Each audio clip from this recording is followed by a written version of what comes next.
సిద్దిపేట జిల్లా ఉస్నాబాద్ పట్టణంలోని 7వ వార్డులో అక్రమ నిర్మాణం చేపడుతున్న నన్నె శ్రీనివాస్పై మున్సిపల్ కమిషనర్ చర్యలు తీసుకోవాలని దళిత జేఏసీ రాష్ట్ర అధ్యక్షుడు బత్ర చంద్రమౌళి డిమాండ్ చేశారు. 7వ వార్డులోని మాటూరి బాలరాజు గతంలో నిర్మించుకున్న కాంపౌండ్ వాల్ను కూలగొట్టి అక్రమ నిర్మాణం చేపడుతున్న నన్నె రాజ్కుమార్పై మున్సిపల్ కమిషనర్ వెంటనే చర్యలు తీసుకోవాలన్నారు. నన్నె రాజ్కుమార్ ఇంటి పక్కనే ఉన్న ఇల్లు 5 ఫీట్లు సెట్ బ్యాక్తో ఉండగా రాజ్కుమార్ అక్రమంగా 5 ఫీట్లు ముందుకు జరిపి రోడ్డుపైన కాంపౌండ్ వాల్ గేట్ పెట్టుకున్నాడన్నారు. ఈ విషయమై మున్సిపల్ కమిషనర్ నిర్లక్ష్యం వ్యవహరించడం సరికాదన్నారు. ఇప్పటికైనా మున్సిపల్ కమిషనర్ స్పందించి అక్రమ నిర్మాణంపై చర్యలు తీసుకోవాలని, లేకుంటే మున్సిపల్ కార్యాలయం ఎదుట ధర్నా చేపడతామని హెచ్చరించారు.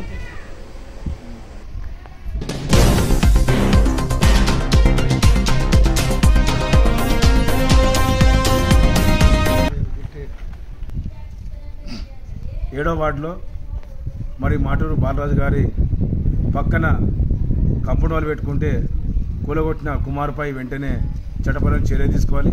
అదేవిధంగా మున్సిపల్ కమిషనర్ గారు వెంటనే ఇప్పుడు పక్కకు ఉన్నటువంటి ఇల్లు దాదాపు 5 ఫీట్లు సెట్ బ్యాక్ అయింది. మరి తన కుమార్ ఏమో రోడ్డు మీదనే కాంపౌండ్ వాల్ పెట్టుకొని గేట్ పెట్టుకోవడం జరిగింది.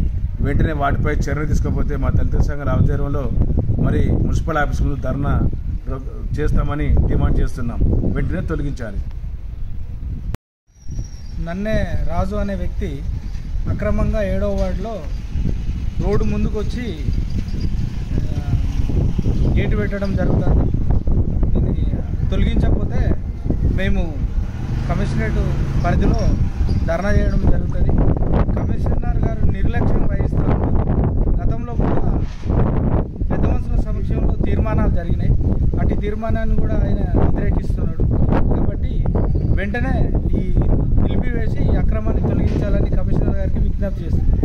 ఉస్నాబాద్ పట్టణంలో 7వ వార్డులో మరి మాటూరి గోపి ఆయన ఒక ఇల్లును గోడ కూలబెట్టి పక్కపంటి బిల్డింగు నిర్మిస్తున్నటువంటి వారు మరి చట్టవిరుద్ధంగా సెట్ బ్యాక్ కాకుండా ఆ గోడను కూల్చి ఇటు రోడ్డుకు కూడా సెట్ బ్యాక్ లేకుండా ఇష్టం వచ్చినట్టు ఇటు రోడ్డుకు కట్టుకున్నాడు. దీనికి మరి కమిషనర్ గారు ఈ గలీలో సరైన సెట్ బ్యాక్ చూసి మరి అక్రమంగా గోడ కూలిన వ్యక్తిపై చర్యలు తీసుకోవాలని మేము దళిత సంఘాల తరఫున డిమాండ్ చేస్తున్నాం.